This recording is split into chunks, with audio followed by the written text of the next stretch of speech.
No, right? it's not. And what No, not at all. happens, Tony Robbins talks about this all the time. When you succeed, you tend to party. When you fail, you tend to ponder. Okay. Yep. You're going to learn way more from falling flat on your face and failing than you ever will from winning.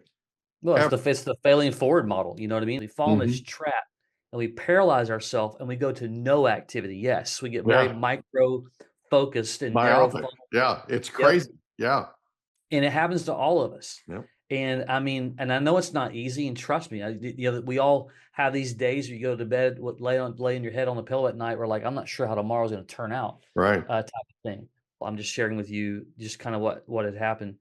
He said, it is bananas to me that God used a Facebook ad in a season of my life of transition for me to be where I'm at today. He said, I am so thankful that we connected and I'm able to do what and he's doing so well with clients and what he's growing and all that he's doing. And I wonder sometimes, had I gone back and had a different mindset, again, I was young, Mhm. but had I had a different mindset about it, what would have changed? What could have changed in me Exactly. personally? Maybe not the Right. situation, but me personally, and what other ridiculous decisions could I not have made had I been open-minded? I was just looking for a Hail Mary kind of pass. Did you know there's a technology that's actually an app on your phone that uses sound waves to tell your brain what you want your brain to do? We had a young man that was on a guest on our podcast, the Mike Litton Experience, who had a traumatic brain injury. He was sleeping 3 hours a night. He's using NuCalm now and he's sleeping more. Go to NuCalm.com, Mike15 promo code. NuCalm.com, promo code Mike15 for an extra 15% off. Go today. Welcome to the Mike Litton Experience podcast. Everyone has a story, and our passion is to help them tell it. Mike is passionate about being a father, a teacher, a realtor, an investor, and a leader. And now, introducing the host of the Mike Litton Experience, Mike Litton. BJ O'Neill, thank you so much for being our guest on the Mike Litton Experience. I'm super excited for our time together. And like we talked about before we hit record, everybody has a story, and our passion is to help them tell it. So with your permission, we're going to start with where you were born, go up to today, and then we want to talk about these amazing things you're doing, helping coaches coach. You bet. You This bet. is Yeah. awesome, So dude. I'm glad to be here. Thank you so much. It's actually a pleasure. So I was born in St. Louis, Missouri. I Yeah. used to make the joke, my dad joke for a long time. My wife was like, "Can we just stop doing that?" I would say I was born in the Arch. It was just it's a very dumb thing, but it's always a fun thing. But St. Louis, Missouri, that is step one. So the arch is basically this thing that St. Louis has, and it's the arch to the west or something, right? The gateway to the Yeah, west. gateway to the West or Gateway whatever. to the Yeah, west. humor and just this. I get that hereditary from my dad, my grandfather, and so I always made a joke about that because most people didn't know what it was, and so I Yeah. had to explain it. That kind of, at least back in the day. Well, it's what St. Louis is known for, right? It is In now for addition sure. to the Absolutely. Cardinals and right. I mean, Yeah, yeah, right. yeah, yeah. But it wasn't home.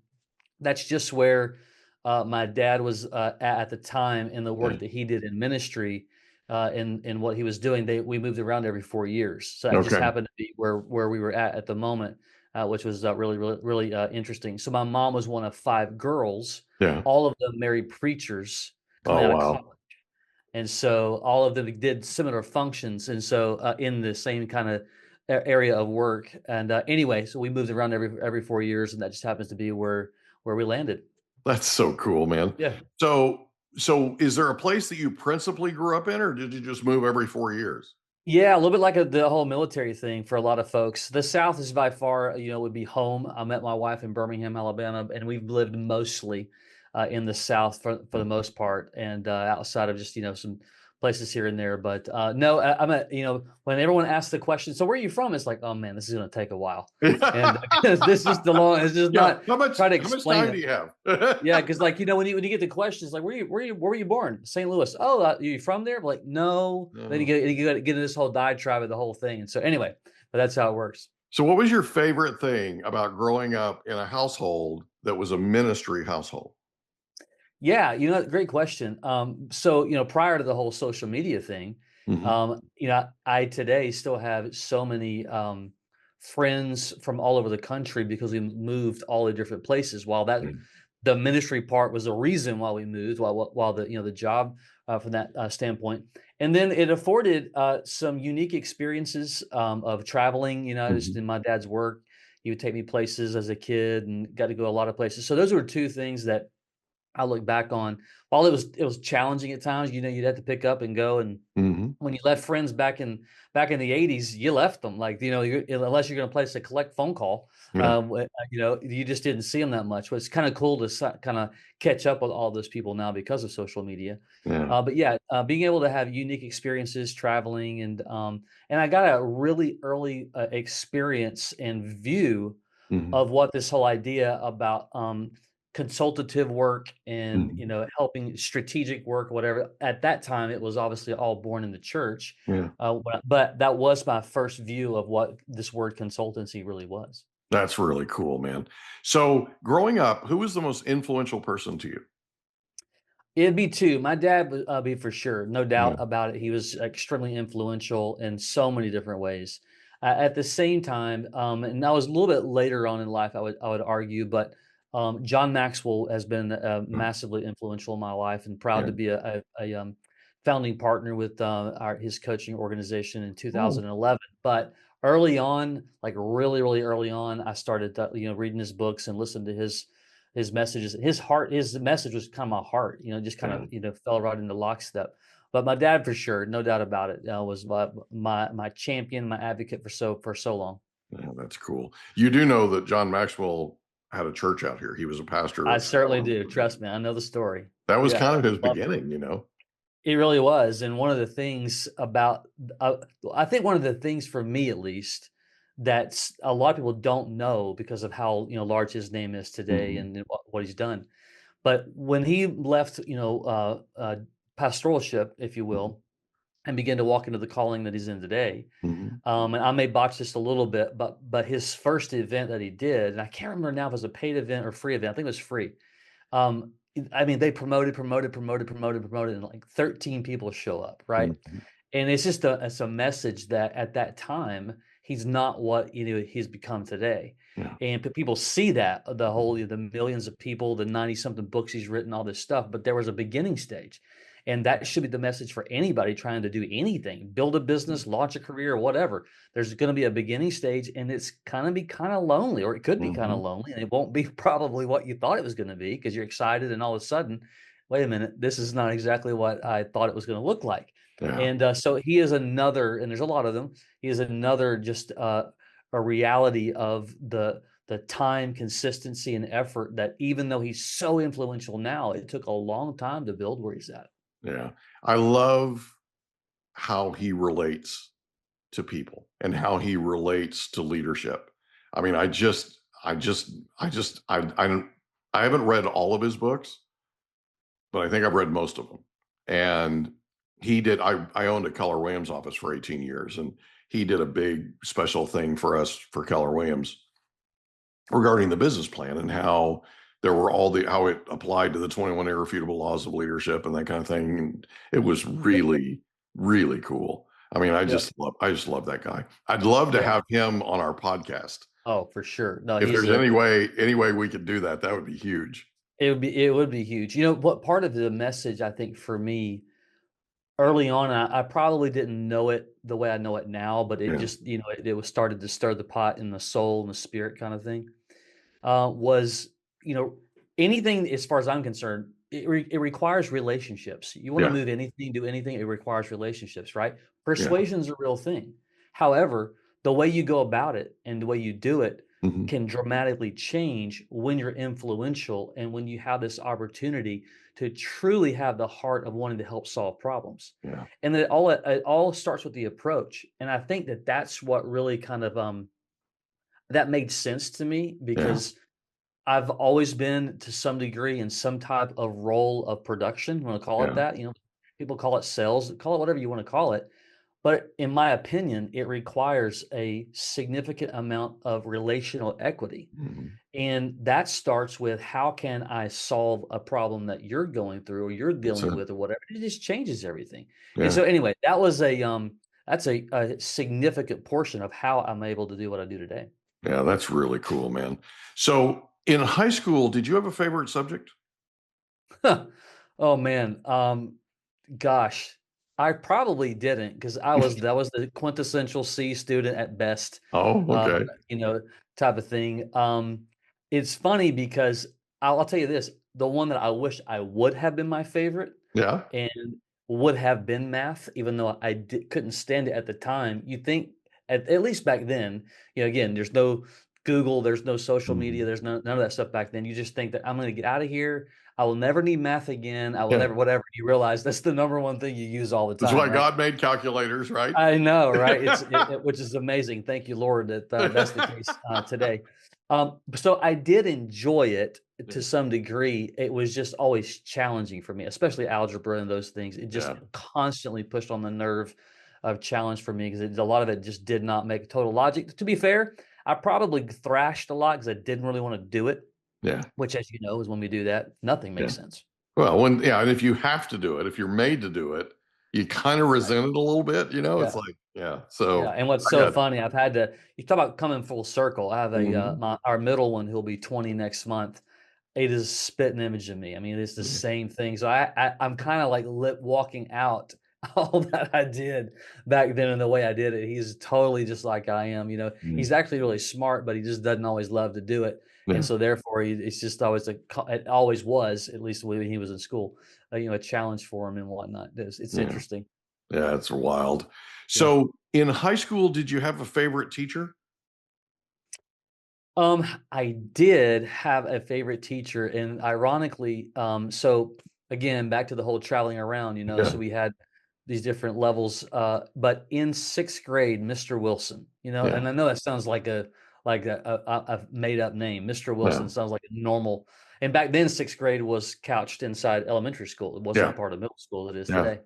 And, I don't know at my age now, I can remember, like, all the reasons 6th grade at that time, and it was a different school, I do remember Mhm. that. He just took a lot of time to, I guess, invest, to be Yeah. interested in my life, and Yeah. that's at least that's what I recall from it, today, and, back to just, school was a challenge for me, and I Yeah. just had to work really, really hard. Like, my Yeah. wife, she sneezes straight A's, like, the way she just is she's very, very, very, book smart and very, it just all makes sense to her. So even Yeah. and as we raised our kids, all the homework stuff, unfortunately, had to fall on her shoulders for sure. Mhm. But he always made things make sense to me at a level that I could, at least understand it, and took the time to Yeah. be able to break it down. When I'm sure it had to be a little bit frustrating to me. I get he's a teacher and all that. That's his job, but still, I'm sure I was the one that was just constantly refusing to just be at the same pace that the rest of the class and maybe there was more and I just don't know about it, but at least it felt that way. I just remember those moments that were very, very instrumental in that time period in getting settled in a new season, new seat, new classes, new place, new whatever. He just made it super, super simple. So shout out to the teachers out there. It's amazing Yeah. how they can have an impact on you, right? Yeah. You learned a Oh, lot about having an interest in people and leadership and, how to relate, right? That taught you a ton because Mr. Wilson did that for you, sure did. and it makes you want No to go question. replicate it, it makes you want to go take care of people. And it's just kind of cool. So Yeah, that's the reason undoubtedly. we It's asked funny. because Yeah, it's funny you we're say big that. fans of teachers here. Well, same here. It's funny you say that because we've always took an approach of a partnership with teachers Yeah. as we raised our kids, and we were very clear about that. We were very, as much as a teacher would allow us to be in that classroom with Yeah. the right parent type stuff, whatever we were doing it. We were always involved with that. And then I'll never forget my oldest son had a first grade teacher. She had a saying that I actually use today in what I do for a living is that to check, check, and double check. I'll never forget it. And it was Yeah. we wear it out in our home today, just in checking on things to say, look, got to check, check, and double check. So Mhm. the partnership with teachers and the influence they have time wise about as much time as we do, as parents do. Yeah. And Yeah. so their voice, their influence is can make a big impact on a young person. So growing up, I always knew I'd be a dad. And I dreamed of being a dad. And one of the things that I dreamt was that I would go to my kids first parent-teacher conference. And the teacher would tell me how unbelievably amazing my child was and what a great job we were doing as parents and the whole thing, right?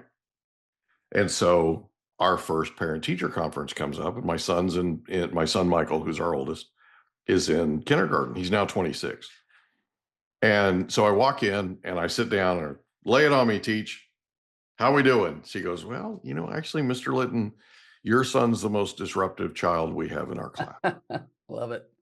And I had to kind of stop for a second and go, okay, wait, we're talking about my son, right? You're looking at the right file. His last name's Litton, right? And she goes, oh no, I know who your son is. Like, oh boy, can you tell me what's going on? She goes, she goes, he wants to be the class clown. Right. Who do you think he gets it from? Come on, man, right? My wife's looking at me like, you're such a bad influence, right? So she goes, he always wants to be the class clown. And she goes, and in particular, when we get up to go to lunch or we go to recess or whatever, they have to get in a single file line. Well, when he gets up from his desk and he gets in a single file line, he starts cracking jokes. And he gets the other kids all riled up and gets them laughing and all this kind of stuff. And she said, I practically lose control of my class. Really? Right?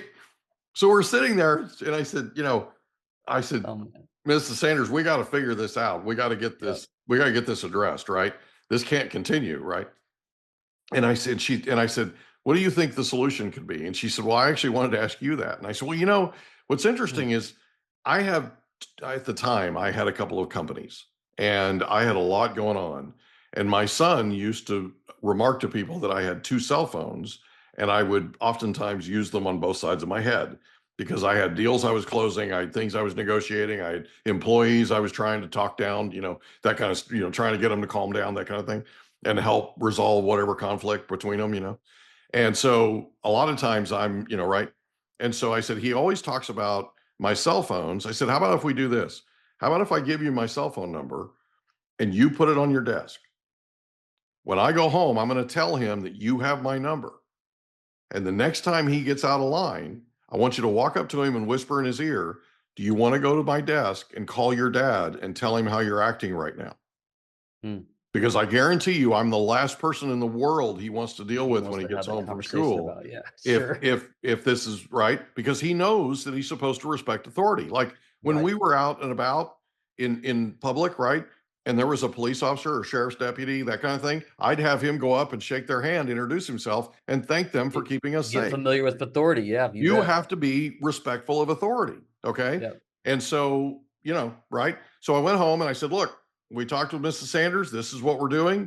If you get out of line, she's going to take you to her desk, and you're going to call me, and she's going to share with me how you're acting, and then you're going to deal with me when you get home.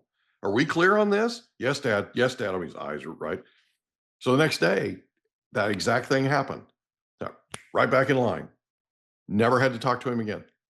Wow. Not one more time. But I want parents to understand this because we talk about parenting a lot here. I want parents to understand this that are listening. You've got to have those teachers' backs. If your kid is acting out, it's not the teacher's fault, it's your fault. That's right. Okay? You need to take responsibility and you need to have the teacher's back because you and the teacher together are helping to educate this kid, right? And you're not doing them any favors if you show up and blame the administration or blame the teacher for your child's misgivings, period. Anyway, I just wanted people to understand that because a big passion of mine is being a parent and helping people that are having challenges with parenting. It's one of the things that just kind of has naturally evolved in the 319 episodes that we've done of this podcast. So it just kind of is one of those threads. So thank you for letting me do that. So after high school, you decide to go where? So back to this whole ministry thing, we were also very musical. All of our families and so I had a cousin who was really gifted and ended up with a record deal in Christian music. That's awesome, man. We had talked about for years as kids, one day having a band and traveling, just all the stuff that you dream about when you're a kid.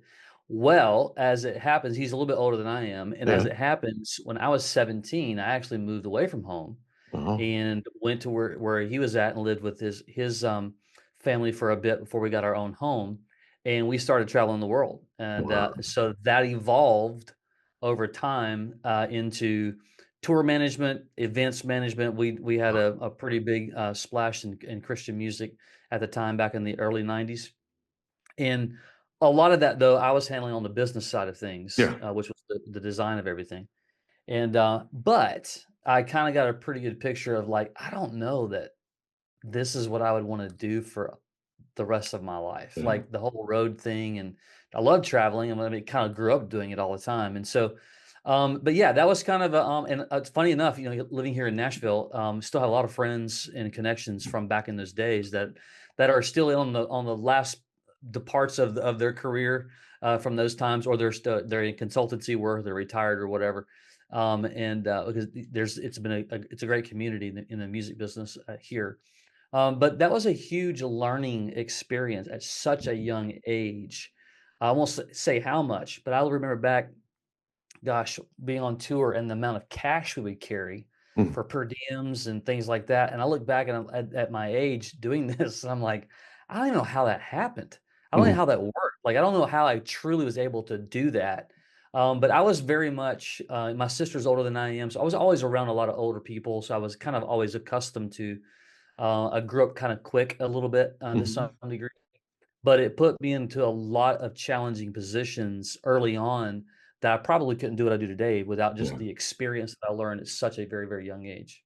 That's cool, man. So how Yeah. long were you in music and in that band work traveling and In that range, probably about 3 years or so before I okay. decided I just don't know that I wanna continue to do it that way, and, still had my hand in it here and there, but it wasn't in directly on the road anymore, but for about 3 years or so. So what was the single most important thing you learned doing that? Yeah, negotiation, man. Like, Yeah? you gotta negotiate your way out of everything, and, Yeah, you and do. it's especially when, we're doing contracts and, for, of any kind for that matter. Mhm. And negotiating in really tough moments on tough issues with tough Yeah. people. I mean, that's a skill set I would tell anyone. Like, when you can get really good, everybody wants to run or lead, I should say, with what Mhm. I want. And Right. granted, there are things we want out of the deal, right? However, when the whole Ziegler approach of, when you help others get what they want, they'll help you Mhm. get what you want, and it's true. It really Yeah. is. When you find out what motivates someone, what they need out Mhm. of a deal, you can pretty much strike a deal within reason, within reality, of course. Not every deal is going to work out, but that was a huge thing that I was exposed to early on, is to being able to just negotiation number one and make things happen number two. The biggest thing I ever learned, uh, probably would go down even today at 51 years of age, of like one thing that I was able to be a part of, championing and spearheading, that I look back on, and I'm not even sure how without the internet and everything else we were able to pull it off. So the Right. short of it was, we were one of the first Christian artists at the time to utilize video, during a concert. Okay, that just Really? wasn't a thing back then. That wasn't a thing back then. Christian music at the time there was a big gap between mainstream and Yeah. Christian music, in terms of production, because of the cost, Mhm. the dollars and Sure. cents. And so we had a large video wall. We were going to use a lot of video, but the challenge was syncing everything together with a Mhm. live band, and doing it well. Blah blah blah blah blah blah. And so I figured out how to. I ended up doing a deal with 3M, like the company 3M, Yeah.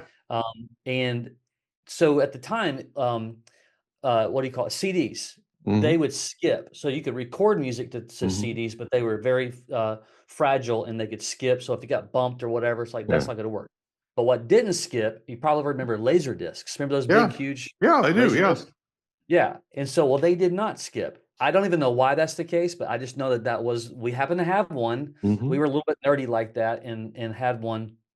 And I noticed that, these things don't skip the way that other things do. Hmm.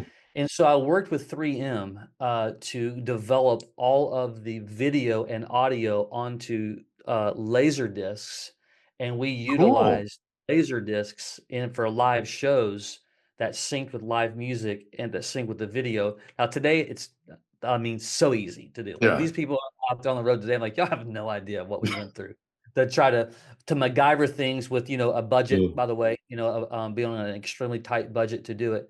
And so that the point is that there's typically always a way. There Yeah. really is. Might not be your favorite way. It might Mhm. not be the one that you'd love to choose, but if you actually really want to make it happen Mhm. and you're truly passionate about it, it might not be even the timing that you want. I have Yeah. also learned, but that if you really, use the noggin, you can really do some amazing things. I find a lot of people, this isn't to be judgmental, but I think a lot of people, the quit-o-meter Mhm. is just at a pulse that's, you get a Yeah. little bit of friction. It's like, I don't know if this is worth it or not. It's like, Yeah. what? Like, where's your grit? Like, come on, let's do this. And so I look back on that moment and I can almost even remember having some phone calls in a specific office where I'm talking to these people that, are legitimate business people, and I'm not. I was like 18 or 19 years old and somehow figured out how to do this whole deal. And they never did that kind of stuff. They're like, you Mm. want to do what? Who are you? Like, what are y'all doing? Like, what? But we pulled it off. Mm. And that was such a fun experience to look back on, the ingenuity, to be able to do it. And even today, as I Yeah. will share that story with people, especially even in my circles in Nashville here who haven't heard of that, they're like, "Wait, y'all did what? How Yeah. did y'all?"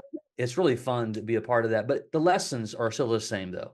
Oh, Is yeah. that timing might not be you want, either spent Mhm. more than you had or you didn't have the money and you go figure out how to go get it. Yeah. That's the part even I still to this day and will always, try to instill upon my kids. If you feel impassionate about what it is that you look to do, that God's put a desire of something Mm. of value in your heart, it's probably not going to be simple. It probably is going to be difficult. It's probably going to be hard. It'll feel like you're, having to crawl over a mountain with just sharp edges constantly. Mhm. But that's where I think the connection with passion and just the excitement really comes from, because nothing of anything of value as far as I'm concerned that's worth working hard for, that's Mm. what the celebration comes for. If it's easy, it's like you're probably not going to have a really strong emotion to it to go, man, that was worth it, right? And that's why you look at history and you see the all the things we talk about all the time today, the Jeff Bezoses and the Elon Musks. There's no telling all the stuff that they went through. We know some of those stories, but no, there's Mhm. plenty we'll never know that Yeah. they'll go to the grave with on what they had to go to. And so in our own little worlds, we can still have those moments. It just takes an immense amount of a constant consistency and grit of this. I will not be done until it happens. It may not happen today, and I might get pushed out 5 years, but Do I'm you a big believer and continue to work through it. do you mind if we take a second and talk about this? Because Yeah, this is something that's really on my heart, like really on my heart. yeah, It almost like I don't want to call it this, but it's kind of what it is. It's like a Christian quit, yeah, right? Where, oh, it just isn't meant to be. It's not God's way. It's not God's plan. So because it wasn't easy, we need to wait. Because it wasn't easy, we need to quit, right? yep, I have heard that so much over I'm 58. So I've heard that so much over the years that I want to grab people by the nape of the neck and go, "Hey, if it's going to be worth it, if it's going to be glorifying to God, you got to stick with it. You got to keep going. You got to put one foot in front of the other, right?" John Maxwell had 13 people at his thing. Now he's got thousands that he can't even put in a venue because the venue's not big enough. Are you yep, right? yep, Tens of thousands, right? yep, It's yep, you with me? I mean, it's like yep. you you don't quit just because something doesn't go your way. You don't quit because something wasn't easy. Did you know there's an app that has no side effects that allows you to use sound waves to tell your brain what you want it to do? It's called NuCalm.com and it's amazing. It literally uses sound waves. If you want to tell your brain to go to sleep, if you want to tell your brain to recover, if you want to tell your brain to put you in peak physical state, if you want to tell your brain to focus, if you want to tell your brain to take a power nap, you can do all of these things and more with NuCalm.com. Go to NuCalm.com today, promo code Mike15. NuCalm.com, promo code Mike15 for an extra 15% off. you keep going because you absolutely 1000% are committed that this is God's plan, this is God's will, and this is what God's preparing you for. Well, I would even make the argument that when we believe that it is God's plan, it's like buckle up because Yeah. it's going to probably be a really bumpy ride. Yeah. By Because the enemy's coming, That's right? right, by design, like get ready. And Yeah. I'll be careful how I say this, but it'll go along with what you're saying. So I work with guys all the time, helping them to grow their coaching business. Right, Yeah. they get started. Happens pretty frequently, where when they don't see the traction that they're looking for Mhm. within about, I don't know, a few days, Mhm. they start to get fickle or frustrated or whatever. And I had a conversation recently with one of them who was pretty much at the edge of quitting, like 3 months in. Mhm. And I'm like, do what you want, man. It's your life to do whatever you want to do. But I'm like, I have oranges in my refrigerator that are as old as this conversation about 90 days. Like, Mhm. you're wanting to quit before the produce has even gone bad yet. Right. Like, think about what you're really saying. And I'm not being, that's not to be judgmental at all. But I do believe that we're beginning to buy into this idea, likely, potentially. I mean, of course, quitting has always been around, but certainly social media is in this hurry up, Mhm. everything should come in an instant kind of deal. It's the Mhm. whole Instagram, that's the whole instant thing. And we're buying into it. And Mhm. it's nonsense at the end of the day. And look, lightning will strike for somebody for whatever Mhm. reason, and they'll hit their thing. Awesome. Good for you. You're going to be over here in a corner with just a couple of more people, when the rest of the world is over here trying to fight Mhm. their way through what they believe that they're destined for. And so for those who have the heart and desires, and look, so many people, guys especially, they've been thinking about doing something for a long time. Yeah. Either fear has prevented them from doing it, just what will happen, what if I fail, all the stuff that the Mhm. self-deprecation that we all go through, very natural, very normal. But we have the ability to be able to push through, Mhm. but it is just two big ingredients, and that is consistency and that is time. The Mhm. consistency helps you get through learning the stuff that you have no clue about Mhm. that are going to show up once you go down that road that you want to achieve whatever it is. And it Right. happens, and oftentimes we're unrealistic with what that goal should be because we Right. don't know about the challenges that are about to happen, right? We all go through it. You're going to go through it. Some will go through it easier than others just because that's just the way that life works. But people's quit-o-meter is absolutely at an all-time high, in my Yeah. opinion. And And there's that. Sorry, go ahead. no, I'm just, and that's, again, I'm not trying to downtrodden anybody who No, feels me like they're either. just working so hard and Me either. they're just not getting to where you want to go. Yeah. And I say it every day. And I'll say it tomorrow and the next day. When someone tells me, man, it's just not working like I thought, I'm like, no problem, man. There's tomorrow. You got to Mhm. keep doing it and you will Mhm. figure it out. I'm telling you, you will. We've got people on our coaching team, and if I'm just being straight up honest with you, Mhm. that the carnal part of my thinker, when they came around and they started to work with us, I'm like, I don't know. I'm Mhm. not sure. Just that I shouldn't do that. And I get that, but I'm not. And then all of a sudden, they're some of the best we have. Mhm. And the number one, I've been asked this question this week about this very thing, about one of the individuals who's killing it right now. And they're like, what is it? Do you think? I'm like, the guy does not take no for an answer. Yeah. He doesn't see obstacles the way that the average person sees them. Yeah. He understands that they're challenges, but he's just going to keep going regardless of the challenge, regardless of the timing, regardless of what someone says. And that right there is a historical representation of anything of any value all the way back to the beginning of time. Right. That is your answer, right? You can't figure it out until you just keep going, keep going, keep going, keep going. And that's just the answer. Yeah. How many overnight successes have you met that have been at this for 30 years? Yeah, right. I mean, Honestly, you're no, right? yeah, They're no overnight doubt. success. Oh my goodness, they're millionaires several times over, right? But they've been after this for 30 some years. And Yep. they've had doors slammed in their face and they've been kicked while they were down and all this stuff, right?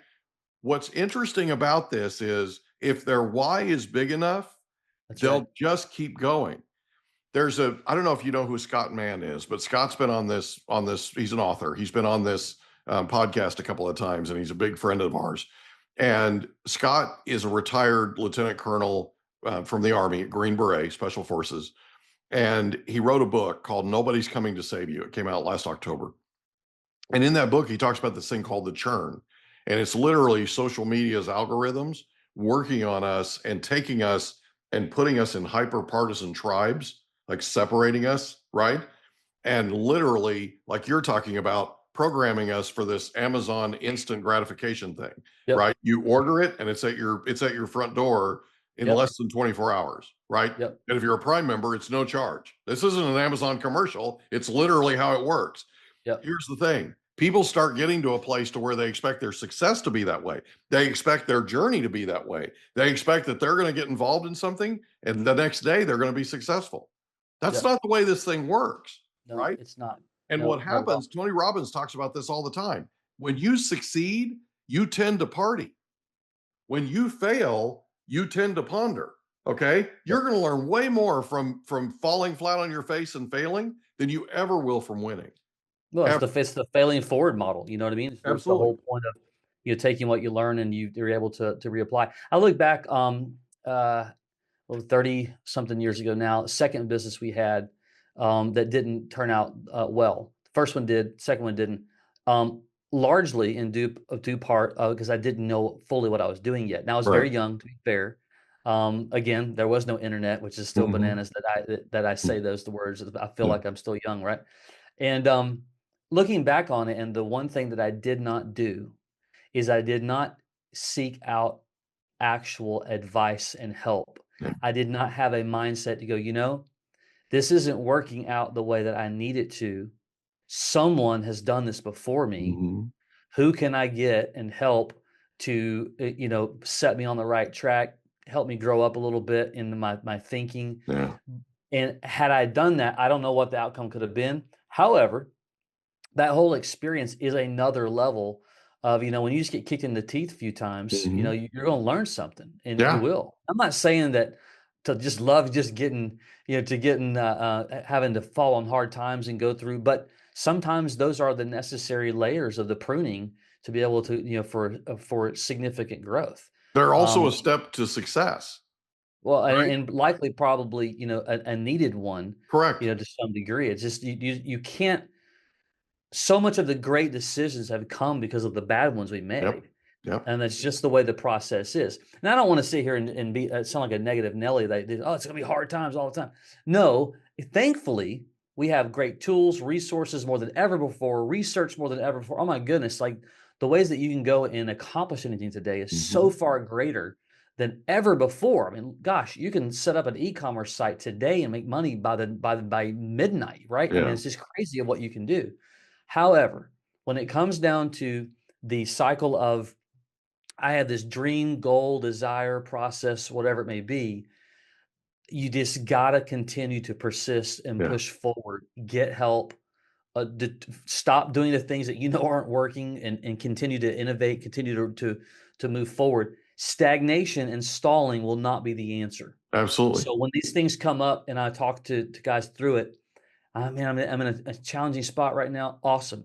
Hey, lay out the last 5, call it 3. You know what? Just the last week of high productive activity related to moving you forward from where you're at right now. Oh, well, this has happened and this is going on. And I don't want to make it so easy to go, well, it's just a ton of excuses, but that is kind of what happens. We fall in this trap. And we paralyze ourselves and we go to no activity. Yes, we get very micro focused and narrow. Yeah, it's crazy. Yeah. And it happens to all of us. Yep. And I mean, and I know it's not easy. And trust me, we all have these days where you go to bed, laying your head on the pillow at night. We're like, I'm not sure how tomorrow's going to turn out. Right. Type of thing. And so, but all I know to do is, when we put our faith in the Lord, when we say, you know what, this is how I know to go through it, but this is like the wrong way. Like, wake me up, like shake me up, wake me up, put somebody in my path or whatever. I'm gonna release this anxiety and frustration and challenge. I want to learn. I want to grow. I think sometimes we kind of say that prayer. Let me say this. I've said that prayer. We'll do it that way. Where it's kind of like, I want to lay this down, so take care of it for me. I'm over here. Let me know when it's done. Hmm. It's like, I don't think that works that way. Not how it works. It's like, I need you to take care of the pressure, Mm. but teach me on what I need to be doing, Yeah. who I need to be interacting with, relationships that I need to have in my life to help me learn and grow and so on. And I've just found in my own challenges and struggles of everything and far in between. I Hmm. mean, my world is littered with challenge. Yeah. This is all it's ever been, it feels like, to some degree. Successes too, by the way. I mean, that's how the successes got there. Exactly. And so I just think there's a level of that. I think that over time, though, that you start as you're figuring things out, you're walking through knowledge, right? Hmm. Those things begin to lessen. You're not making as Dave Ramsey uses the stupid tax. You're not paying as much Hmm. stupid tax as you do when you just don't know what you don't know. It's not even all about being young. It's just not you don't know what you don't know. And Right. making decisions that you shouldn't make or whatever. That's a huge part of the reason why half of us get in the mess we get in. We just make either illogical decisions or accidental decisions. I just didn't know. Yeah. And so we go from there. And I could talk about that all day. Yeah. I'm with you. So the moral to all this is don't quit. Yeah, as Just simple don't as that. quit. Right. Yeah, The one way yeah. you're going to lose is to quit. And then when people say that I think I'm going to quit in whatever, I'm like, so then what you told me you said you wanted isn't actually really what you want. Right. Oh no, I still want it. Well, that's not. Those two things can't. You can't. What are you going to do? How are Right. you going to make it happen? Because if you Exactly. quit, go work with somebody else, whatever you want to do by yourself, do what you need to do. But Mm-hmm. if you quit, you're just going to extend what you told me was God put on your heart. Mm-hmm. And you look back at what if the stories had changed back in the Bible where, I mean, well, let's rewind that. First of all, look at the Israelites. Mm-hmm. 40 years. Yeah. Talk about not quitting. Yeah. My goodness. Oftentimes, we can't stay on the track for 40 days, on anything. But Mm-hmm. what is it today? The whole resolution thing, is it Quit Friday or whatever? It's like the 21st of January now. Actually, it's Like, the 10th now. Quitter yeah. So, day is well, to your point, it gets Quitter's shorter day and is the shorter and 10th. shorter. Yeah. Quitter's day Yeah. is the 10th. And I went, what? Yeah, it's like 10 Why are you days. making a resolution if you're going to quit after Yeah, 10 no, days? no kidding. I mean, No give me a kidding. But break. it goes. Right? I think it just goes into what we're talking about. That Yeah. at the end of the day, we're being programmed more and more and more. If you don't get Yeah. it immediately, it's move on to something else. And that's why so many people, and I'm praying that, to not be in that seat one day. I don't want my kids to be in the seat. They wake up one day when they're in they're on the back nine of 55, 60, 65 years of age, and they're just not at all anywhere near where it is that they really saw themselves, Yeah. want to be. When they look back, they just never continued on those times that would have refined them to the destiny that I do believe that God has for them.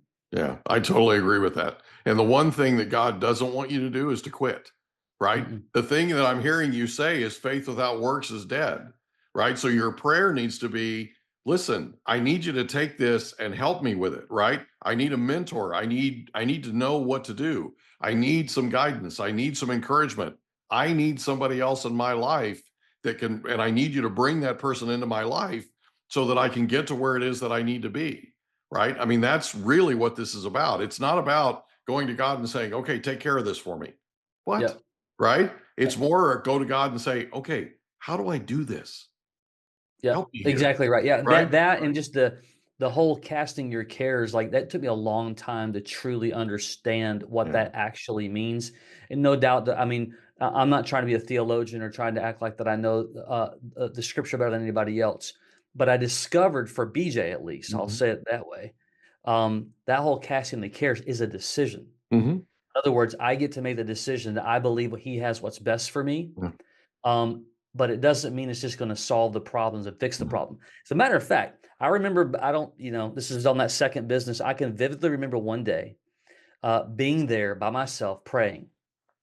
And as I look back, I remember the feeling very, very, very well. What I was praying for is for it to be fixed, Mhm. period. Now, it's a natural thing. Sure, we want got a problem, want it solved. What I wasn't really praying for is for a refinement. Mhm. What I wasn't open to was hey, if you got to break all this down and lead me and guide me through something that's not comfortable to teach me anything, I was not open to that at all, Right. because I probably just wasn't mature enough in age or spiritually speaking to probably even think that way, much less pray Mhm. that way. And I wonder sometimes, had I gone back and had a different mindset, again, I was young, Mhm. but had I had a different mindset about it, what would have changed? What could have changed in me Exactly. personally? Maybe not the Right. situation, but me personally, and what other ridiculous decisions could I not have made had I been open-minded? I was just looking for a Hail Mary kind of pass, hey, Exactly. solve this, fix it, and let's move on with life and turn the corner.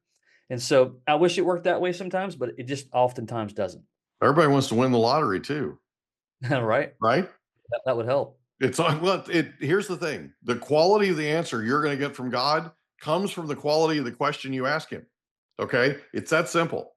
The quality of the answer is going to come from the quality of the question, Yeah, I right? love that. Just ask better questions. Because what'll Yep. happen is if you ask better questions, your mind and God's will start working together. When that happens, you become insurmountable. You become somebody that's absolutely going, and there's nothing that's going to stop you. Period. Someone asked me one time, said, so you talk about like, having this desire, this dream, and how sometimes we'll couch it as a God designed, God filled, God sized dream. Mhm. And this individual was saying, I feel that, but how do I know that? And I'm like, my only way to answer that is that if you feel impregnated and you just feel like it's just like it's pulling at your gut, like Mhm. literally, you could almost physically feel it. That's what I think and if you feel that, here's what I would encourage you to do. One, you got to start building your plans and walking your way through all of that. And Mhm. two, you can make your 3, 5, and 10 year plans all day long, but I think bigger than that, it's like, God, show me how this is going to work out, or I should say, how I need to work through this. Give me Mhm. ideas, give me thoughts, again, people. But whatever that looks like, I'm going to continue no matter what. Yeah. The no matter what part is the part I believe we're all scared about. Mhm. Because when we pray no matter what, we're inviting challenge. Mhm. We're inviting friction. We're inviting discomfort. But in my opinion, that's where the growth and the refinement. What's the Absolutely. saying? The diamond is only created out of pressure. Or there's Mhm. a saying around that. I can't remember exactly what Iron it is. sharpens iron, baby. Iron Yeah. sharpens iron. It's that simple. And so it's like if you want to get to the other side, Mhm. then be okay with some refinement. Yeah. Be okay with just being uncomfortable. Be okay with just feeling restless for a bit until you really are growing and learning where you need to be to fulfill that dream, that goal, that desire that you believe God's put in your heart. You know who Chris Voss is? Yes. So Chris wrote a book called Never Split the Difference. One of my favorite books ever. I highly recommend it. The thing is, he talks about this thing called the amygdala that's in your brain, and it's their Yep. fight or flight mechanism, right? It's Yep. constantly trying to protect you. Okay. The other day they interviewed Tony Robbins. Tony Robbins does a cold plunge every morning. Yep. Okay. And he said, literally, the cold plunge that I do is the first thing I do when I get out of bed. Why? Because my amygdala is screaming at me, no, no, no, no, no, no, no, no, let's not do that. We're going to catch pneumonia. All this stuff's going to happen. Right. And he goes, I do it because I'm seeking discomfort. I'm seeking discomfort because I'm telling my amygdala, when I tell you we're going, period. Yep. Right. Ed Yep. Milet's the same way. Right. I mean, these guys just seek out discomfort. David Goggins, perfect example, right? They seek out discomfort. But the thing that they know is by seeking that out, that's where you learn.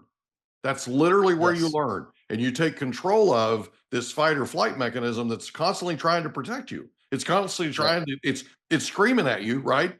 To don't do that. Don't get out of bed. Don't go run. Yep. Don't go mountain climbing. Don't do all the stuff you were going to do. Don't do that. Don't do that cold plunge, right? Don't do that. Okay. Seriously. So Yep. No, yeah. that's where Goggins champions is a are. great. That's where Yeah, champions are built. Goggins' story is a great illustration about, you talk about somebody who, who really had to work his way through where he's at today. Yeah. I mean, it's a level of it I'm not even sure I have in me to be able to even remotely Yeah. to achieve, but it's proof that anybody can. Yeah. And we're made in his image. So come on now, bring it. Right. All right. Yep. So you decide to go into coaching. Talk about that for a second. What made you decide to do that? What was that thought process and mindset? Yeah, so kind of going back in the early days that I was exposed to the consultative, this Hmm. idea. I don't think I knew what it was, but I was exposed to this whole thing where, you go in and help solve problems. That's the Hmm. way I saw it, and in multiple ways. And so as I got older, that started to become like this the idea around that whole opportunity to go into a business or an Hmm. organization or whatever and help them solve a problem, just always, I don't know, it just always kind of spoke to me, if you want to call it Hmm. that. And but I didn't really know what it really meant and how and whatever. And so as opportunities just would arise, it kind of started off originally, "Hey, I have this business and I see what you're doing. What if I paid you, would you mind helping me?" Kind of Hmm. was the precipice in the very beginning. And of course, that was extremely, just winging it, kind of Hmm. thing. I didn't know how process systems, whatever, would work. But as I began to do it and do it more and more and more, it was a feeding of like none other. It was just Hmm. just I don't know, just something that just always you just know what you're in the spot you're supposed to be, and it's like Yeah. this is my ball game. Those people who are singers, who that's their thing, Hmm. sports players, football play, all that. It's the same idea. At least for me, it was. That's And, cool. yeah, it was a very slow build, meaning that Hmm. was it never it didn't start out with this whole concept of like, "One day I wanna be a professional coach and coach other coaches." It just started to evolve, and I do Yeah. believe that that's a lot of people's story, or it Hmm. can be, I should say, is like, I don't know that we always have to have this, like, you know, 20-year plan that we know exactly we might, and that's Hmm. fine, but I think another way to do it is to say, well, this is what I see today, but Lord, help me evolve into other things that in skills and ways I can solve problems and be of value and whatever. And, Hmm. and again, technology and the internet's helped us to be able to be exposed to all other ways to be able to do that. So Yeah. that's kind of where it originally started. And you connect that right back to this idea that I was starting to learn through John, Hmm. was all about becoming a person of influence. Yeah. And those two things begin to go hand in hand. And so over time, it just kind of built and built and built. And I've done it. I did it a lot of different ways over the years. Sometimes it was just all about marketing, and I love marketing. I love the whole side of that, which ironically is kind of how I'm able to do what we do today, which we run paid lead gen models that are not simple to do. But I started early on many years ago. The moment that Zuckerberg started accepting $1 for ads, I started learning it. Hmm. And just like everything else, just crash coursed it, Yeah. just figuring it out and what works, what doesn't, and paying attention to experts and listening and seeing what they're doing or whatever. So over time, one thing just led to another, just led to another, just led to another. So, what's your favorite thing about coaching coaches?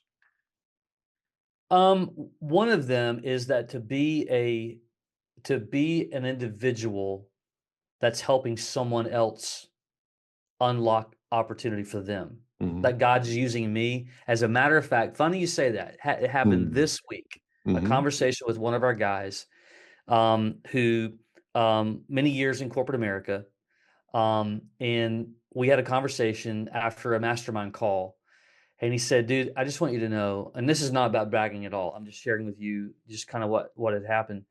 He said, "It is bananas to me that God used a Facebook ad in a season of my life of transition for me to be where I'm at today." He said, I am so thankful that we connected and I'm able to do it. And he's doing so well with clients and what he's growing and all that he's doing. So to be a ambassador, to be a person in that his story and other guys too, is like it's an interesting feeling. It's not a pat myself on the back. It's like I'm just glad that God's using me to be able to do that in his Yeah. life. Um, his words are, and others have been, I don't know where I would be if I hadn't Hmm. had a chance to be able to connect with you. And so that right there alone is, dude, it gives you a feeling like Yeah. none other. It Yeah. fills you up pretty quickly, to do that. So that's our heart. That's our goal, is helping coaches to be able to build something of value for them, whatever that looks like for them. Hmm. We've got guys who, they're on the part-time retirement side of things, not just by age, but they sold businesses. They got the money, but they don't want to sit around and be bored. And they'll have just a couple of clients. We give them a complete and total toolkit to be able to run a coaching business. They're happy as a lark, and that's success to them to work a few hours a week and help businesses to unlock key areas of growth inside their business. So being a part of that, to be able to do that, is definitely feeds the soul. So what's a done for you coaching done for you coaching business look like from you? Yeah, so we give guys a complete and total turnkey solution. So how to go out and build a lead gen plan for them, the message, the framework, the elevator pitch, whole kit and caboodle, resources, slide decks, whatever. You're going to set up in front of the Chamber of Commerce, or you're going to work through your sphere of influence. I like to call it the Rolodex. Most people understand what that means today still, but it's a foreign term for a lot of people. My 14-year-old daughter, for sure, she has no idea what that word means, and I like to use it just for fun. And then the components to be able to convert them, to be able to say, hey, here's what's missing in your business, that if you were to implement these strategies, you could likely see a significant amount of financial lift, both on the profitability and revenue side. That's what we teach, is helping a business to think profit first, to think profitability. You can't grow, you can't scale, you can't hire the right people, can't keep them around if there's no meat on the bone. That's what we're helping them to do. And then we have an entire coaching module that helps them to do that very thing, to implement the strategies, one strategy at a time, one step at a time. So it's a little bit like a business in a box approach. Stop trying to reinvent the wheel. Very difficult to do. It's very expensive to do. At the end of the day, it's all about results for the client anyway. So rather than trying to go out and do it on your own, we help a guy to be able to take what we have. It's fully white labeled. It's not a franchise, but it's a fully white labeled solution. So they still go out to coach how they want, where they want, charge what they want, do what they want, how they want. But they have an entire tool deck to be able to do it. So if somebody's listening to this in one of the 60 countries that we're in, right? Yep. If somebody's listening to this and they're interested in being a coach, or they have a coaching business and they're interested in taking it to the next level, how can they get in touch with you? Yep. Really simple. They can go to businesscoachmastery.com. Okay. That's businesscoachmastery.com. There's some information they can grab right there at any point in time. They're like, hey, I'd love just to have a quick chat about it. We have a very simple process to do that. That is strictly for them to be able to say, hey, I think this is worth learning more about, or maybe not. Maybe not be the right fit. It's not a fit for everybody, of course. But yeah, they can go right there and grab that information and go from there. Awesome. BJ O'Neill, thank you so much for being our guest on the Mike Litton Experience. This has been a lot of fun. Yeah, it has been a lot of fun. Thank you for the invite. Thanks, buddy. Appreciate you. Can I ask you a question? Did you know that there's a technology that uses sound waves that'll tell your brain what to do? There literally is. It's called NuCalm.com. It can tell your brain to heal, tell your brain to sleep, tell your brain to do all kinds of things. It can get you fired up. It can be a pre-workout. NuCalm.com. And the promo code is Mike15. NuCalm.com, promo code Mike15 for an extra 15% off. Go today. And that's a wrap. Another episode of the Mike Litton Experience in the books. Reach out to Mike on Instagram at the Mike Litton Experience.